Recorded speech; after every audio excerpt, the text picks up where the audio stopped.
2017년 일인데요. 9월에 규모 7.1의 큰 지진이 멕시코 라보소에서 발생을 했습니다.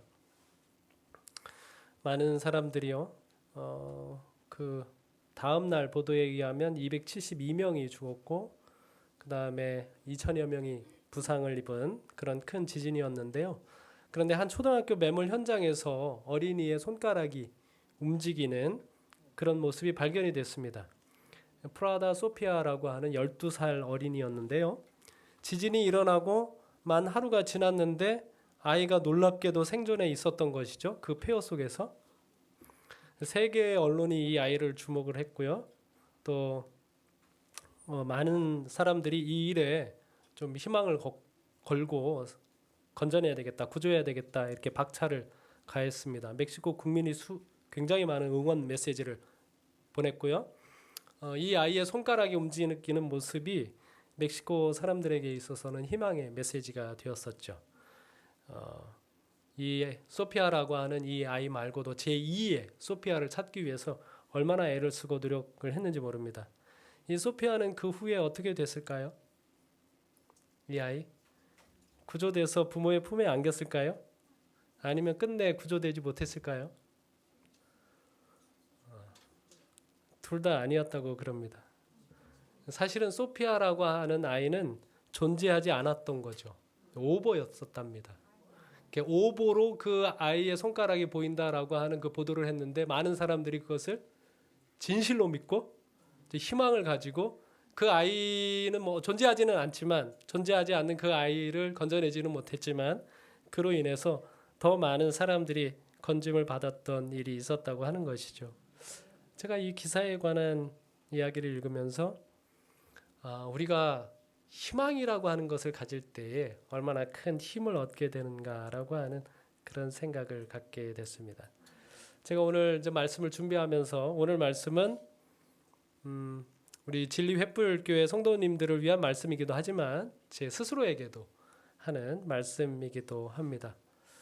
내가 낫고자 하느냐라고 하는 질문을 이 말씀을 준비하면서 계속 저 자신에게 했고요. 이 말씀이 저 자신에게 필요한 질문이구나라고 하는 생각을 하게 됐습니다.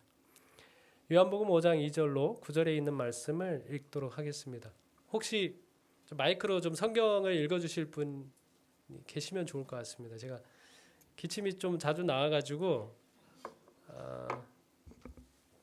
제가 읽지 않고 우리 함께 같이 읽도록 하겠습니다. 요한복음 5장 2절로 9절에 있는 말씀 함께 읽도록 하겠습니다. 읽겠습니다.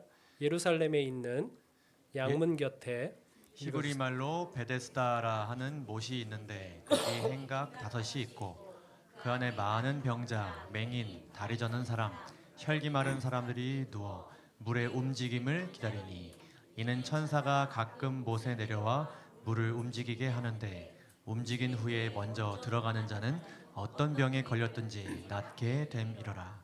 거기 38해 된 병자가 있더라. 예수께서 그 누운 것을 보시고 병이 벌써 오래된 줄 아시고 이르시되 내가 낫고자 하느냐? 병자가 대답하되 주여 물을 움직일 때에 나를 못에 넣어주는 사람이 없어 내가 가는 동안에 다른 사람이 먼저 내려가나이다. 예수께서 이르시되 일어나 내 자리를 들고 걸어가라 하시니 그 사람이 곧 나아서 자리를 들고 걸어가니라. 이 날은 안식일이니. 네, 감사합니다. 이 베데스다라고 하는 이 연못이 있는데요. 베데스다라고 하는 이 말은 아람어로 베트라고 하는 말하고 헤세드라고 하는 말이 합쳐져 있는 말입니다. 베트라고 하는 말은 집이라고 하는 뜻을 가지고 있고 헤세드는 여러 말로 해석이 되는데요. 자비, 또 은혜, 성실 이런 말들로 해석이 됩니다. 그러니까 이 베데스다라고 하는 연못의 이름의 뜻은 뭐예요? 이걸 합치면 자비의 집, 뭐 은혜의 집, 뭐 성실의 집이라고 하는 뜻을 가지고 있죠. 이름 참 좋죠? 예, 여러분 베데스다 연못이 얼마나 클까요? 작을까요?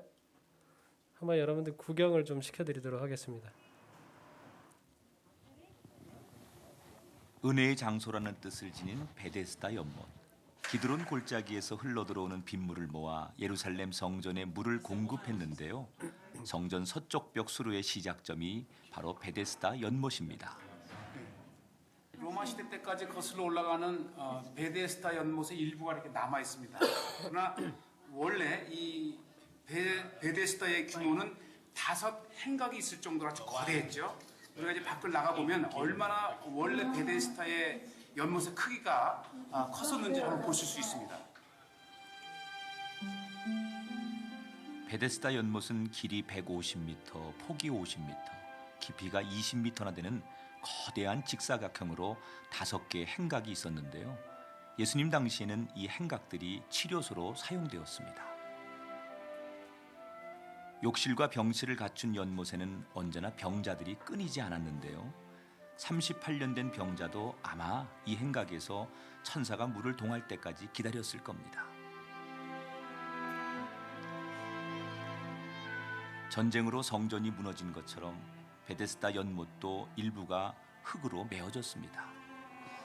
우리가 밖에서 볼 때 이 전 지역이 다 거대한 마당으로 보였었는데 이 마당 이 한 구석을 파보니까 이렇게 완벽하게 방수 처리된 한 연못이었다고 하는 것이죠. 요거는 화강암으로 되어 있는 거고, 요거는 연못의 암반을 물이 뚫어서 어떻게 놓은 움직였을까 연못이 2개가 있는 겁니다. 궁금했는데요. 좁고 깊은 수로를 보니 상상이 갑니다. 네, 여러분 생각보다 크죠? 예. 이 베데스다 연못의 이제 크기를 여러분들이 보셨는데요. 이 베데스다의 위치는 저렇게 되어 있습니다. 우리 본문의 말씀을 보시는 것처럼 저기 양문 옆에 베데스다 연못이 있다라고 기록을 하고 있습니다. 이 베데스다 연못은 물을 마시기 위한 연못이 아닙니다. 그러니까 저 옆으로 누가 지나가요? 예, 저 희생 제물들이 지나갑니다. 그렇게 되면 그 희생 제물을 이곳에서 씻고 하는 것이죠. 굉장히 커다란 큰 연못이 준비되어 있고 그곳에 이제 많은 사람들이 모여서 그곳에서 솔로몬 행각을 이제 5이나 짓고 뭐 공중 목욕탕처럼 아주 크게 멋지게 만들어져 있었던 곳입니다. 아마도 이제 2개의 연못이 이렇게 있는데요. 분리의 벽에 있다가 물이 이제 북쪽 저수조에서 이제 남쪽 저수조로 이렇게 흐르도록 되어 있습니다. 그래서 북쪽에 있는 일정한 양의 물이 차면 수문을 열어 가지고 남쪽으로 이렇게 흘려 보냈는데, 아마도 그 흘려 보내는 그 시점에 물이 움직이잖아요. 그러면 그곳에 가장 먼저 들어가는 사람이 낫겠다라고 하는 그런 전설이 있나 봅니다. 사람들은 이제 누가 움직인다고 생각을 했어요? 그 물을? 천사가 물을 움직인다고 생각했던 것으로 보입니다. 제가 근데 이 본문의 말씀을 보면서 요한이 참 흥미있게 이 환자들을 소개한다라고 생각이 들었습니다. 여기 소개된 환자들은 어떤 환자들이었는가 하면 맹인, 다리 저는 사람, 혈기 마른 사람, 그 외에 다른 많은 병자들이 그곳에 있었다라고 기록을 하고 있는데, 왜 모였어요 그들이? 예, 병을 낫고 싶어서 모였습니다. 그런데 어떤 사람만 나을 수 있어요? 물이 움직이는 그 찰나에 가장 먼저 들어간 한 사람만 낫는다고 했습니다. 자, 그런데 여기 소개하고 있는 환자들을 보시면, 자, 맹인이 있습니다. 그는 물이 동하는 것을 볼 수 있는 사람일까요? 결코 볼 수 없는 사람입니다. 맨 먼저 볼 수 있는 것은 가망이 없죠. 그런데 와 있습니다. 자, 다리 저는 사람 볼 수는 있겠죠. 그런데 가장 먼저 달려 들어갈 수 있을까요? 그럴 수가 없는 사람입니다. 그런데 여기 와 앉아 있는 것입니다. 그리고 혈기 마른 사람, 그는 아예 움직일 수도 없는 사람입니다. 그래서 여기 소개하고 있는 요한이 소개하고 있는 이 환자들의 모습은 희망을 가지고는 왔지만 그곳에 들어갈 수 있는 가망은 전혀 없는 사람들만 모여 있는 것입니다. 여러분, 그 연못에서 실제로 나은 사람이 있었을까요? 아마 저는 있었다라고 생각이 듭니다. 그러니까 입소문을 타고 유명해진 것 아닐까요? 그래서 많은 사람들이 와 있는 것이죠. 제가 근데 이 베데스다 연못가의 이 모습을 보면서 이 베데스다 연못이 만들어 놓은 그런 세상이 있구나라고 하는 생각을 좀 하게 됐는데요. 베데스다 연못이 만들어 놓은 세상은 어떤 세상일까요? 네? 이런 세상 아닐까요? 선착순 경쟁의 세상입니다. 제가 2008년에 정의란 무엇인가라고 하는 책으로 사람들에게 큰 반향을 일으켰던 마이클 셀던 교수가 2020년에 공정하다는 착각, 능력주의는 모두에게 같은 기회를 제공하는가라고 하는 책을 다시 썼습니다. 우리가 이제 믿는 건 뭐냐 하면 기회가 평등하게 주어진다면 성공과 보상은 뭐에 따라 주어져야 돼요? 개인의 재능이라든지 개인의 능력에 따라 주어져야 한다. 이게 이제 능력주의인데 이것이 공정하다고 우리 모두가 생각을 하고 있습니다. 근데 여러분 그게 정말 공정할까요? 저는 아니라고 생각합니다. 죄로 인해서 인간이 만들어 오는 세상 자체는 이미 불평등한 세상이거든요.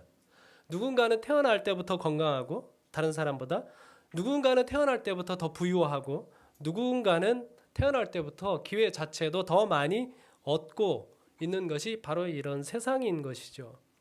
그런 세상에서 능력주의에 따라서 무언가 상급이 주어진다고 하면 그 세상은 좋은 세상이 아닙니다. 선착순 세상인 것이죠.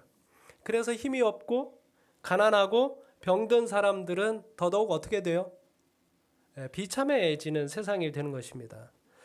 여러분 베데스다 연못가에서 낳은 사람이 있다면 어떤 사람일까요? 맹인이 나았을까요? 아니면 눈다랗기 환자가 나았을까요? 다리 저는 사람이 나았을까요? 무좀 환자가 나았을까요?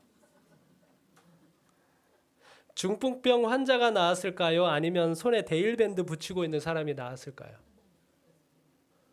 여러분 당연한 거 아닙니까? 여러분들이 예측할 수 있는 건 너무나 당연하죠. 지금 베데스다 연못가가 만들어 놓은 세상입니다. 거기 무슨 병이든지 나아요. 근데 누가 나았어요? 무좀 환자가 나은 거죠. 어떤 무좀이 걸렸든지 거기 가면 제일 먼저 들어가기만 하면 낫더라. 눈다래끼가 있는데 어떤 다래끼든지 그게 뭐 양쪽에 걸려 있든지 한쪽에만 걸려 있든지 상관없이 무조건 먼저 들어가기만 하면 낫더라. 이런 거죠. 근데 그런 사람들 때문에 누구는 정작 나을 수가 없어요. 맹인이라든지 다리 저는 사람이라든지 이 혈기 마른 중풍병 환자라든지 이런 사람들은 도무지 치료받을 수 있는 기회를 얻지 못하고 있는 세상입니다. 교회는 안 그런가요? 교회는 안 그런지 모르겠습니다. 또 이 베데스다 연못이 만들어 놓은 세상은 이웃이 없는 세상입니다. 이 환자가 예수님 만났을 때 제일 먼저 요구한 것이 뭐예요? 뭐가 없다? 사람이 없다. 자기를 넣어줄 사람이 없다는 그런 탄식을 예수님에게 이야기합니다. 물이 동하는 것을 정확하게 예측하는 것이 가능했을지 모르겠습니다. 자, 그래서 물이 동하기 전까지는 그래도 서로 앉아가지고 신세도 같이 한탄하고 하면서 말 상대도 되어주고 이웃도 되고 그랬을 겁니다. 자, 그런데 결정적인 순간에는 거기에 있는 사람들 가운데 그 어느 누구도 누가 없어요? 이웃이 없습니다. 한 사람만이 낳는 세상에서 사람이 나누는 사랑이라고 하는 것은 그저 단지 정보 나눔 그 정도밖에 없는 것이지 삶을 나누고 인생을 나누고 그런 세상은 결코 될 수가 없는 것이죠. 여기 요한이 소개하고 있는 세 종류의 병자분들, 맹인, 다리 저는 사람, 혈기 마른 사람, 이분들 개인적으로 볼 때는 전혀 가망이 없는 사람들입니다. 자, 그런데 그들이 이웃이 되면 어떨까요? 만약 이웃이 될 수만 있다면 어떨까요? 이 세 사람이 협력하기로 마음을 먹는다면 못할 것도 없지 않습니까? 다리 저는 사람이 가장 먼저 뭘 볼 수 있어요? 물이 동하는 것을 볼 수 있습니다. 그러면 맹인은 두 다리, 두 손이 멀쩡하니 뭐 하면 돼요? 서로 협력해가지고 아무것도 움직일 수 없는 그 사람, 혈기 마른 사람을 냅다 뭐 하기만 하면 돼요? 연못에 던져버리기만 하면 되잖아요. 거기 이제 돌로 돼 있긴 하지만 머리가 깨어지면 어떻습니까? 무조건 먼저 들어가기만 하면 뭐 하니까? 다 나으니까. 냅다 던지기라도 하면 되는데 그렇게 하지 않는 것이죠. 그렇게 하지 못하고 있습니다. 왜냐하면 내가 먼저 뭐 하고 싶으니까 낳고 싶기 때문에 그런 것이죠. 그런 세상에 이웃이 있을 수 있을까요? 네, 이웃이 있을 수 없습니다. 가장 문제는 저 세 번째라고 생각이 듭니다. 하나님의 은혜에 대한 오해가 가득한 거죠. 여러분, 어떤 병에 걸렸든지 나을 수 있다. 하나님의 은혜인가요? 네, 하나님의 은혜일 수 있습니다. 이 부분은. 그러나 어떤 병에 걸렸든지 다 낫는 것은 사실은 아닙니다. 때로는 어떤 사람에게는 그 질병이 그 사람에게 축복이 될 수도 있어요. 하나님께서 모든 사람을 어떤 병에서든지 다 건져주지는 않습니다. 때로는. 여러분, 그렇게 많은 병자들을 고쳤던 엘리사는 어떻게 죽었습니까? 그는 병에 걸려서 죽었습니다. 그는 많은 병자들을 고쳤지만 정작 자신은 뭐에 걸려서 죽었어요? 병에 걸려서 죽었습니다. 그래서 많은 사람들이 생각하기에 무조건 모든 병들이 낫는 것이 다 하나님의 은혜다라고 생각을 하고 있는 것입니다. 그래서 그 물이 동할 때 움직이는 것을 누가 한다고 생각을 해요? 천사가 한다고 생각을 하는 것입니다. 그런데 이 연못은 천사가 자주 옵니까? 가끔 옵니까? 가끔 옵니다. 그게 하나님의 은혜인가요? 그리고 그 연못에 들어가는 누구든지 다 치료함을 받는 게 아니라 누구만 치료함을 받아요? 먼저 들어간 사람만 합니다. 그래서 물을 움직이게 하는 것은 천사입니까? 아니면 악마입니까? 여러분, 천사가 그렇게 하는 겁니까? 악마가 그렇게 하는 겁니까? 악마가 그렇게 하는 거죠. 근데 사람들은 다 뭐라고 생각합니까? 그게 천사가 그렇게 한다고 생각을 하고 있습니다. 하나님의 은혜에 대해서 너무나 오해가 꽉 차 있는 세상이 바로 베데스다 연못이 만들어 놓은 세상인 것이죠. 여러분, 우리가 살아가고 있는 세상은 그렇지 않은가요? 이 세상도 하나님의 은혜에 대한 오해가 가득한 세상입니다. 교회는 그렇지 않을까요? 교회도 또한 하나님의 은혜에 대한 오해가 가득한 세상이 아닌지 우리가 돌아볼 필요가 있습니다. 그래서 이 세상을 살아가는 사람들은 이러한 어려움을 겪게 되는 것이죠. 여러분도 뭐 마땅히 짐작할 수 있는 내용입니다.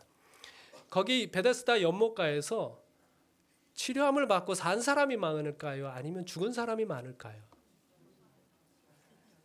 시대의 소망에 보면 죽은 사람이 더 많다고 이야기하고 있습니다. 많은 사람들이 그 못 바로 옆에서 죽었다라고 기록을 하고 있습니다. 38년 된 이 병자도요, 이 연못가에 오는 바람에 병세가 어떻게 됐을까요? 더 심해졌습니다. 왜냐하면 끊임없이 그 연못에 대한 희망을 품고 있는데 그 물이 움직일 때마다 이 사람은 뭘 경험합니까? 좌절과 실망을 경험하는 것이죠. 그러면 차라리 오지 않았더라면 병세가 이렇게까지 심해지지 않았을 텐데 그 연못가에서 있는 바람에 이 38년 된 병자는 그가 가지고 있었던 남은 기력마저 신속히 빼앗기고 있는 것이죠. 그런데요, 그때 누가 오셨어요? 예수님께서 이 연못가에 찾아오셨습니다. 그리고 38년 된 중풍병자를 찾아오셨어요. 물론 예수님께서 모든 환자들을 다 고쳐주고 싶으셨지만 그렇게 하시면 예수님께서 봉사를 시작하시자마자 마쳐야 하는 상황이 벌어지겠기에 그 가운데 가장 비참한 한 사람을 찾아오셨습니다. 그리고 예수님께서 그 사람을 뭐 하셨어요? 보셨어요. 그리고 그 병이 벌써 오래된 줄을 아셨다고 표현을 하고 있습니다. 저는 이 표현이 참 좋습니다. 여러분, 예수님이 누군가를 보시잖아요. 그러면 내가 진짜 지난번에 저 사람 어디서 봤던 것 같은데 누구더라? 이런 경우가 있을까요, 예수님께서? 아니요, 그렇지 않아요. 복음서에 보시면 예수님이 보셨다라고 하는 그 표현은 그분이 우리의 마음 깊이까지 보시고 우리를 어떻게 도와야 할지 아시는 그분의 마음을 표현하고 있는 것입니다. 제가 참 좋아하는 구절입니다. 정로의 계단 100쪽에 있는 말씀인데요. 우리 전사님 좀 읽어주시면 감사하겠습니다. 다소라도 우리의 평강에 관계되는 일은 그것이 아무리 사소한 할지라도 그가 주목하지 않으시는 것은 없다. 우리의 경험 중에 어떠한 사건이 너무나 흉악하다고 하여 그것을 보시지 않으시는 것이 없고 아무리 복잡한 문제라도 그가 풀기에 너무 어려운 것은 없다. 당신의 자녀 중에 지극히 작은 자가 당하는 어떤 재난이나 그들의 심령을 괴롭게 하는 어떤 근심이나 기분을 좋게 하는 어떤 기쁨이나 입술에서 새어나오는 어떠한 진정한 기도라도 우리의 천부께서 그것들을 못 본 채 하시거나 그것에 직접적으로 관심을 두시지 않으시는 것은 하나도 없다. 예. 여기 있는 표현은 얼마나 좋습니까? 맨 마지막에 있는 표현 너무 좋지 않습니까? 뭐가 없다? 뭐가 없다? 하나도 없다. 하나도 없다. 우리와 관계된 모든 문제에 대해서 예수님께서 관심을 두시지 않는 것이 하나도 없다. 그게 아무리 사소할지라도 우리 예수님께서는 뭐 하신다? 다 관심을 가지고 계시고 보시지 않으시는 것이 없다라고 이렇게 말씀하고 있습니다. 그 예수님께서 이 38년 된 병자를 뭐 하시는 거예요? 지금 보신 겁니다. 그리고 그 삶의 가장 큰 필요가 무엇인지 그분께서 아신다라고 말씀하시는 것이죠. 그런 예수님께서 이 사람을 자신에게로 이끌기 위해서 꺼내신 말씀이 무엇입니까? 내가 낫고자 하느냐. 여러분 이 질문 어떻게 생각하세요? 여러분 이 질문 어떻게 생각하세요? 몰라서 물어요? 이런 생각이 들지 않습니까? 저도 이 본문을 읽을 때 그런 생각을 했었습니다. 당연한 거 아닌가? 어쩌면 요한이 요한복음을 기록할 때 예수님에 관한 이야기를 기록하려면 온 세상이 그 책을 두기에도 부족하다라고 이야기했거든요. 굉장히 선별해서 기록을 한 것입니다. 이 말씀도 뭐 한 거예요? 기록할 때 예수님이 내가 낫고자 하느냐라고 물으신 것은 예수님께서 그 당시 이 38년 된 중풍병자와 나눈 대화, 유일한 대화이기 때문에 기록한 게 아니에요. 예수님이 나누신 그 대화 가운데 선별해서 기록한 것입니다. 근데 저는 이 질문이 참 좋습니다. 내가 낫고자 하느냐라고 하는 이 질문이 너무너무 좋아요. 웰링턴 공작이 이런 말을 했습니다. 습관은 본성보다는 10배나 강하고 지성과 이성으로도 이길 수 없다. 뭘 이길 수 없다? 뭘 이길 수 없어요? 습관을 이길 수가 없어요. 아무리 이성적으로 생각을 해도 내가 지금까지 살아온 습관이 그걸 이성을 이겨낸다는 겁니다. 그 다음에 파스칼도 습관은 제2의 천성으로서 제1의 천성을 완전히 파괴한다. 아무리 내가 부모로부터 받은 게 있다고 할지라도 물려받은 게 있다고 할지라도 뭘 이길 수는 없어요. 습관을 이길 수는 없다는 겁니다. 그렇게 놓고 이 병자를 생각을 해보시면 병자는 무엇이 습관이 된 사람일까요? 이 병자는 뭐가 습관이 된 사람일까요? 절망과 실망과 포기가 낙담이 습관이 되어 있는 사람입니다. 그는 물론 이곳에 와서 희망이라는 것을 가지고 이곳에 왔지만 그는 희망을 품어봐야 뭐한다? 다 소용이 없다. 나에게는 희망이 없다라고 하는 생각을 가지면서 이곳에 계속해서 앉아있는 사람인 겁니다. 그런 사람에게 예수님께서 내가 낫고자 하느냐라고 질문을 하신 것이죠. 이때 이 환자가 느낀 감정을 이렇게 표현을 하고 있습니다. 시대의 소망 202쪽에 보면 그 병자는 자리에 누워서 때때로 그 모습을 바라보려고 머리를 들고 나였다. 바로 그때 한 부드럽고 연민 가득한 얼굴이 그를 굽어보며 말하는 내가 낫고자 하느냐 하는 말에 그의 주의가 끌렸다. 그의 마음에 뭐가 솟아났다? 희망이 솟아났다 표현하고 있습니다. 예수님께서 이 환자에게 다시 뭘 가져라? 다시 희망을 가져라 라고 말씀하고 있는 것입니다. 자, 그런데 예수님께서 지금까지 그래도 낙담이 습관이 된 사람이긴 하지만 어디에다 희망을 뒀어요? 어디에다? 그 연못에다가 희망을 뒀었습니다. 사람에게, 방법에 희망을 뒀었습니다. 그런데 예수님께서 이 사람에게 하는 말은 이제 연못에 희망을 두지 말고 다른 사람에게 희망을 두지 말고 누구에게? 너를 지금 바라보고 있는 나에게 희망을 가져라 라고 이렇게 말씀하고 있습니다. 여러분 낫기를 원하시나요? 아니면 1등 하기를 원하시나요? 여러분 낫기를 원하시나요? 돈을 벌기를 원하시나요?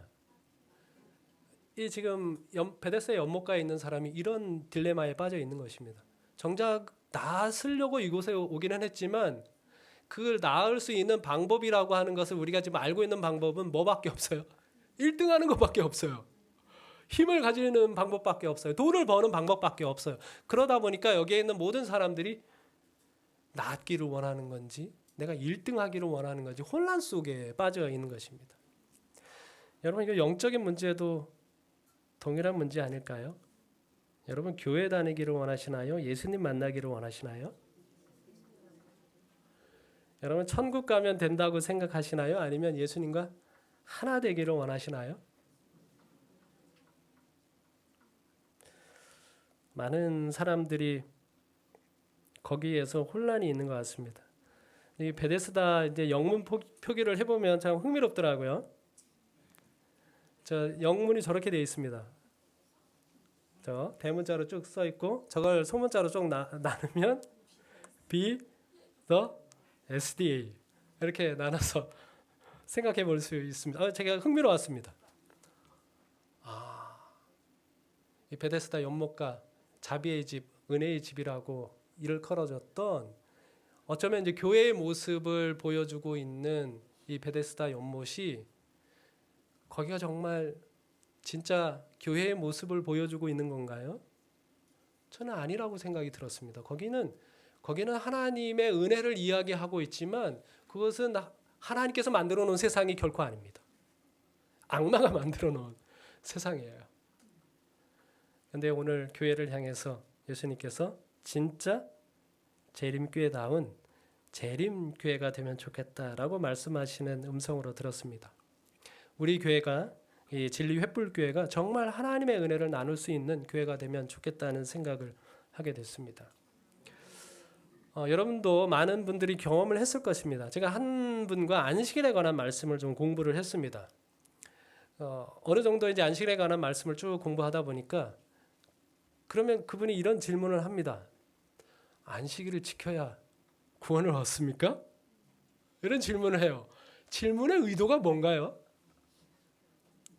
이런 질문을 하시는 분. 구원받는데 이 필요 충분 조건이 아니면 굳이 지키지 않겠다는 그런 생각이죠. 여러분 우리가 안식일을 지키는 이유가요. 천국 가는 티켓이기 때문에 안식일을 지킵니까? 아니요. 우리는 이 안식일이 우리를 위해서 희생하신 예수님을 만나게 해주고 그분을 사랑하도록 하여 주기 때문에 우리가 이 안식일을 지키는 겁니다. 제가 이제 안식일에 대해서 생각을 하면서 너무나 커다란 이제 감동을 받았던 것 가운데 하나는 뭐냐면 우리가 안식일을 기억하는 뭐 여러 이유들이 있겠지만 그 중에 하나가 우리를 구원하신 우리 예수 그리스도의 은혜를 생각하는 것 아닙니까? 그런데 이 예수님 십자가 당시를 좀 생각을 해보면 여러분 예수님이 십자가에 달리시는 그 금요일 우주의 역사에 있어서 우주의 시간이라고 하는 것이 언제 창조되었는지는 잘 모르겠습니다만 삼위일체 하나님이 분리되신 그때가 있었나요? 삼위일체 하나님이 분리되신 때가 있었나요? 지금까지 없었습니다. 언제만 있었어요? 예수님이 십자가에 달리시는 그때 삼위일체 하나님이 분리되시는 때였습니다. 자, 그리고 예수님께서 십자가에서 죽으시고 무덤에 들어가셨습니다. 저 이 무덤에 들어가신 시간을 생각하면서 너무나 감동적인 것은 온 우주의 존재의 근본이 되시는 분이 바로 예수님이십니다. 자, 그런데 저 안식일 시간은요. 예수님이 뭐 하신 시간이에요? 죽으신 시간이에요. 예수님이 산채로는 계시지 않는 시간이에요. 예수님이 부재하시는 시간입니다. 우주의 역사에 있어서 시간의 역사 가운데 그런 때가 있었나요? 아니요. 그런 때가 전혀 없었습니다. 이유가 뭡니까? 이유가 뭐예요? 우리를 구원하시기 위하여 하나님 아버지께서 예수 그리스도께서 삼위일체 하나님께서 뭐 하신 거예요? 우리를 위하여 무한하신 희생을 치른 겁니다. 그 무한하신 희생을 치른 날이 언제입니까? 저 안식일입니다. 우리는 안식일이 되면 무엇을 생각하는 것인가 하면 예수님께서 우리를 구원하시기 위하여 우리를 아끼시고 우리를 사랑하시는 그 마음으로 우리를 위하여 무한하신 희생을 치르셨다고 하는 놀라운 하나님의 은혜를 기억하는 겁니다. 우리가 안식일을 지키는 이유입니다. 그게.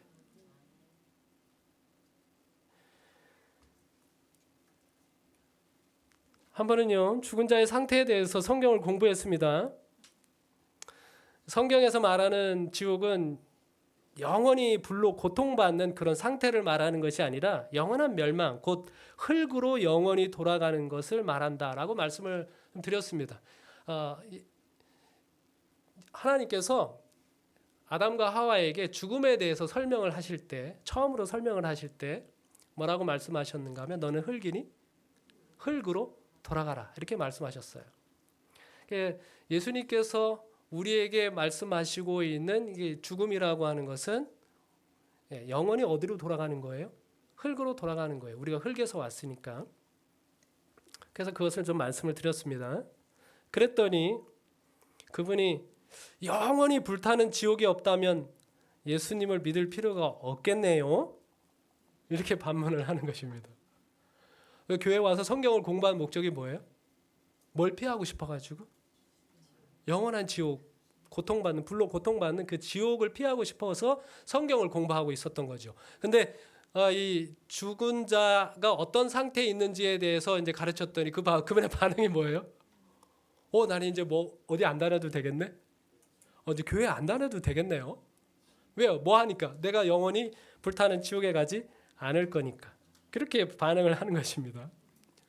여러분, 사람들은요, 영혼은 결코 죽을 수 없다는 것을 전제를 해놓았습니다.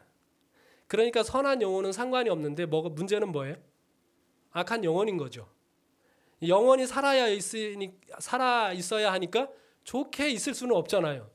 악한 영혼이니까 어떻게 있어야 돼요? 영원히 고통받으며 살아야 한다고 믿어버리는 거죠. 이것이 하나님을 얼마나 왜곡하고 있습니까? 재림교회는 이것이 사단이 파놓은 함정이라고 믿습니다. 이것은 미국 최고의 영적 혁명가라고 일컬어지는 조나단 에드워즈 목사, 신학자입니다. 신학자가 이런 말을 했습니다. 1739년 4월에 지옥불의 영원성에 관한 이제 설교를 했습니다. 그러면서 이 교리가 가지고 있는 유익성을 좀 설명을 했거든요. 왜냐하면 그 당시 18세기에 무신론이라든지 회의론자 그리고 교회 내에서도 이 지옥 사상에 대한 이제 부정적인 이야기를 하는 경우가 많이 있었기 때문에 한 겁니다. 이 조나단 에드워즈는 여러분들도 혹시 아실지 모르겠습니다. 가문 비교를 한 연구 있잖아요. 조나단 에드워즈 가문하고 그 다음에 막스 주크라고 하는 이 두 가정을 좀 연구하지 않습니까? 그래서 조나단 에드워즈 가정에는 뭐 대학 총장이 뭐 15명, 뭐 대학 교수가 뭐 65명, 뭐 이렇게 주크 가문에는 거지가 뭐 310명, 뭐 범죄자가 뭐 150명 등등 이렇게 해서 신앙 유산을 물려주는 게 굉장히 중요하다라고 하는 이야기를 했는데 그 대표적인 그 종교가로서 신앙을 하시는 분으로서 이제 조나단 에드워즈라고 하는 그 신학자가 있었습니다. 근데 그가 한 설교 가운데 이 내용이 거의 마지막 부분인데요. 지옥에서 고통당하는 광경은 성도들의 행복을 영원히 증진시켜 줄 것이다. 참 희한하죠. 왜냐하면 같은 성정을 가지고 같은 환경에서 태어난 다른 사람들이 그처럼 비참한 상태에 빠져 있는 것과 달리 그들과는 전혀 구별되어 있는 자신을 볼 때 그들의 행복감은 한층 더 뭐 할 거다? 커질 거다. 이렇게 설교했습니다. 왜 지옥이 있는지 알아?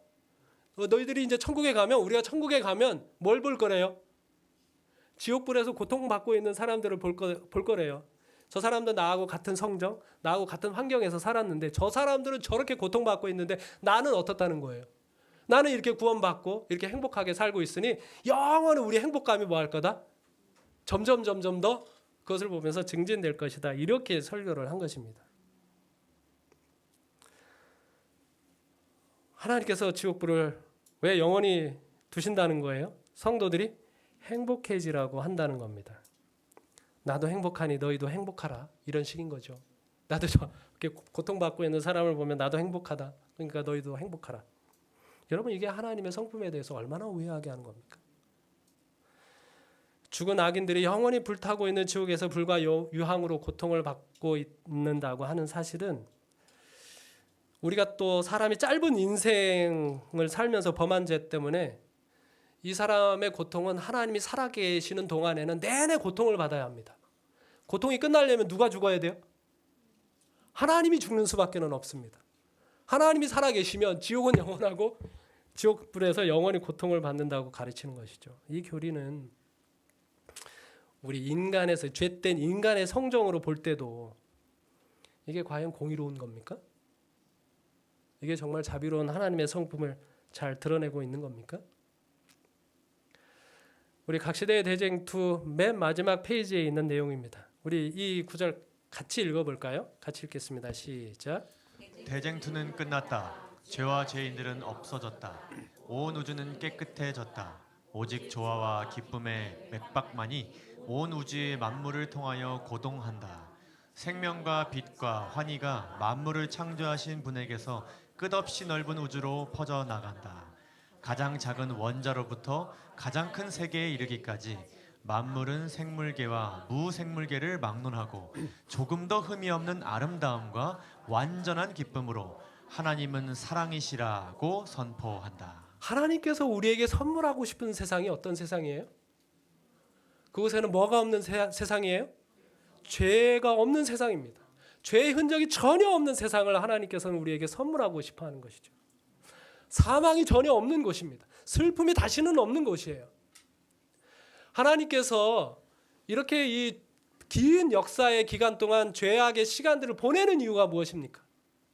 온 우주에 선택의 자유를 가지고 있는 모든 만물들이, 모든 피조물들이 하나님의 사랑에 대해서 전혀 의심할 바 없어서 다시는 우리 스스로의 힘으로 스스로 죄를 선택하지 않도록 하시기 위한 것 아닙니까? 그래서 여기 말한 것처럼 가장 작은 원자로부터 가장 큰 세계에 이르기까지 만물은 생물계와 무생물계를 막론하고 조금도 흠이 없는 아름다움과 완전한 기쁨으로 뭐라고 선포하는 거예요?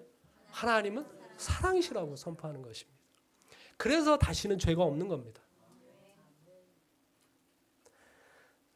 재림교회는 죄의 문제를 온 우주적으로 바라봅니다.